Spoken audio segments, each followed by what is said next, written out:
అమర్లో చేసిన వ్యాఖ్యలను పేరున్నాని దుర్మార్గంగా మాట్లాడితే వాటిని ఖండనగా మా నాయకులు మాట్లాడితే ఒక విధంగా చెప్పాలంటే ఆడవాళ్ళని అడ్డు పెట్టుకుని బతుకుతున్న బతుకుని ఇది.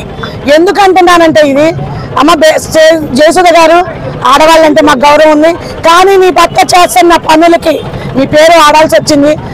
గోడౌన్లో బియ్యం దొంగతనం చేసి అది ఒక ఆడదాన్ని భార్యను అడ్డు పెట్టుకుని బయటపడ్డావు. ఇంకో విధంగా నువ్వు వ్యాఖ్యలు చేసి చంపైంది నరికైంది అన్న వ్యాఖ్యలు చేసి అవి కప్పిపుచ్చుకుంటాకి హారిక అనే బీసీ మహిళను అడ్డు పెట్టుకుని అది కప్పివేయాలని ఈ బీసీ మహిళను అడ్డు పెట్టుకుని ఈ విధంగా నాటకాలు ఆడాలని చూస్తావు. బీసీ మహిళ మీద అంత ప్రేమ ఉన్నప్పుడు మీరు అధికారంలో ఉన్నప్పుడు హారిక గుర్తు రాలేదా మీకు? మీరు పెట్టిన సభల్లో ఎప్పుడైనా ఆవిడని పిలిచారా? జిల్లా పరిషత్ మీటింగ్ జరుగుతుంటే హారిక గారు వస్తే పక్కన నిలబెట్టారు. మోకా వెంకటేశ్వరం వస్తే మీ పక్కన కూర్చోబెట్టుకున్నారు కుర్చీ వేసుకుని. ఆవిడ కంటతడి పెట్టి వెళ్ళిపోయిందా లేదా? ఆవిడ బీసీ మహిళ కాదా? మేము మీడియా ముఖంగా ప్రశ్నిస్తున్నాం మిమ్మల్ని, చెప్పండి. అప్పుడు బీసీ మహిళని గుర్తు రాలేదా? నా బిడ్డ లాంటి నేను సంకలోకి తీసుకున్నావు, అప్పుడు నీ బిడ్డ గుర్తు రాలేదా? ఇప్పుడు వచ్చేది నీ చేసిన తప్పుల్ని కప్పి పట్టుకుంటానికి ఆవిడని అడ్డు పెట్టుకుని రాజకీయాలు చేస్తావు. నీ బతుకంతా ఆడాలని అడ్డు పెట్టుకుని చేసే రాజకీయం తప్పితే నిక్కాసు రాజకీయం అనేది నీ ఇదిలో లేదు.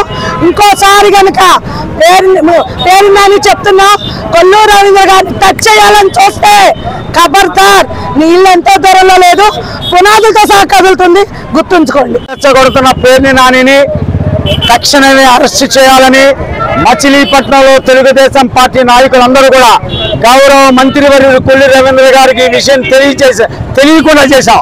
ఆయనకి తెలిస్తే ఆయన తక్షణమే మీ అందరూ ఇట్లాంటి చర్యలు తప్పు, మీరు వచ్చేయండి అని చెప్పాడు. అయినా కూడా ఇది కేవలం శాంపిల్ మాత్రమే. తెలుగుదేశం పార్టీ కార్యకర్తలు తలుచుకుంటే నువ్వు నేలమట్టం అయిపోతావు. ప్రజాక్షేత్రంలో మనం చూసావు తెలుగుదేశం పార్టీ కార్యకర్తల యొక్క ఆ ఉక్రోషాన్ని 50,000 మెజారిటీ ఇచ్చి నీకు బుద్ధి చెప్పినా కేవలం రాజకీయాలలో నువ్వు బీసీలని రెచ్చగొట్టి హారిక గారికి సానుభూతి చెందాలని కొల్లి రవీంద్ర గారి ఇంటికాడ ధర్నా చేయిస్తే బీసీలందరూ కొల్లి రవీంద్ర గారి ఇంటికాడ ఉండకుండా ఉంటారనుకుంటున్నావా? నువ్వు ఆ రోజున పామర్లో ఏం చెప్పావు? చీకట్లో కలిసి సైక చేస్తే ఏసేయరా బాబు అనే విషయం మీద రాష్ట్రం అంతా కూడా యావత్ ప్రజానీకం అంతా కూడా నీకు బుద్ధి చెబుతుంటే ఆ డైవర్షన్ చేయాలని బీసీ కార్డును ఉపయోగిస్తున్నామన్న విషయాన్ని అందరికీ తెలుసు.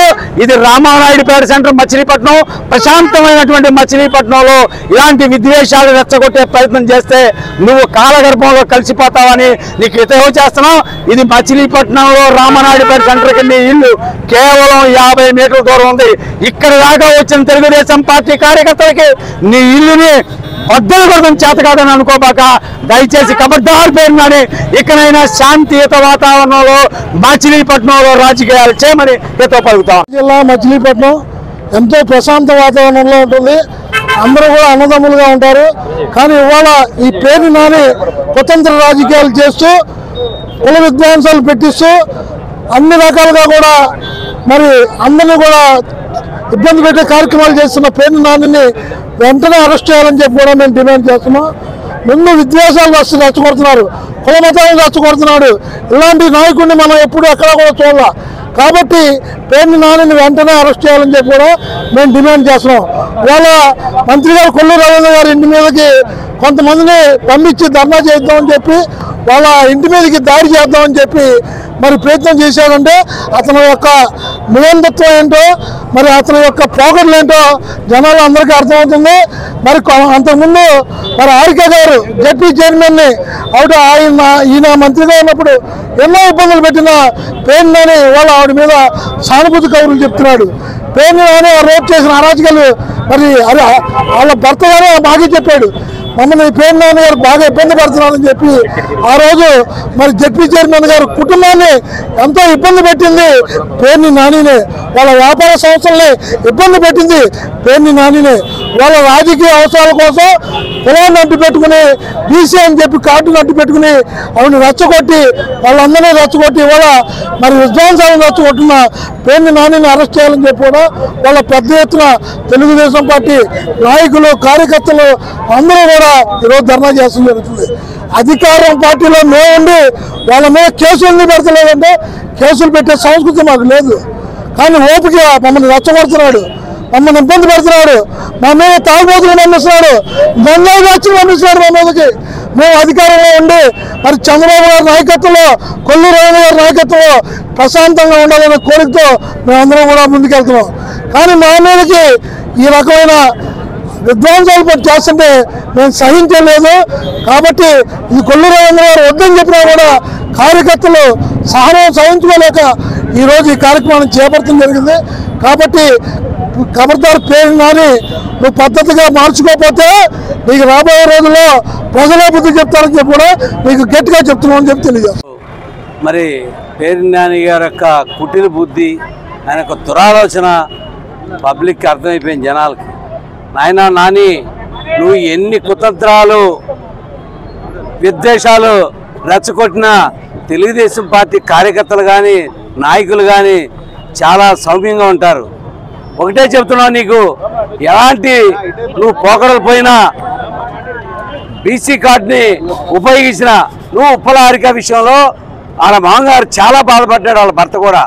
ఆ రోజు వాళ్ళని ఎన్నో బాధలు పెట్టావు, వాళ్ళ బ్రాందీ షాపులు ముయించావు, రకరకాల వాళ్ళ వ్యాపారాల మీద నువ్వు దెబ్బలు కొట్టినాడు నువ్వు కదా. ఇవాళ నువ్వు హారిక గారి మీద కళ్ళబొల్లి కవర్లు చెప్తున్నావు. ఆ వేళ ఆమెను ఎక్కడైతే పెడన్ మండలంలో పోటీ చేస్తే ఓడిపోద్దని చెప్పి ఆమె గుడ్లవారి వెళ్ళి పోటీ చేసింది. ఆమె నీవు కొడాలి నాని కలిపి ఆమెకి జిల్లా పరిషత్ చైర్మన్ ఇవ్వకుండా గన్నవరావుని నిలబెడదామని చూసింది మీరు కాదా. ఇవాళ నువ్వు లేనిపోయిన కళ్ళబోలి కవర్లు చెప్పి ఇవాళ కటారి కుమార్ తీసుకొస్తారు, ఇంకా బీసీ నాయకులు ఎవరినన్నా తీసుకొస్తారు. మీరు తీసుకురావటం తప్ప వదిలేయటమే. కానీ నీవు కానీ నీ కొడుకు కానీ నువ్వు ఏం చేశారు? గంజాయి పచ్చి నువ్వు కూడా గంజాయి తాగి గంజాయి వేషాలు ఏమాకని చెప్పి నీకు తెలియజేసుకున్నావు. కొల్లు రవీంద్ర గారింటి మీదకి నువ్వు రావాలనుకుంటే అంత తేలికైన విషయం కాదు.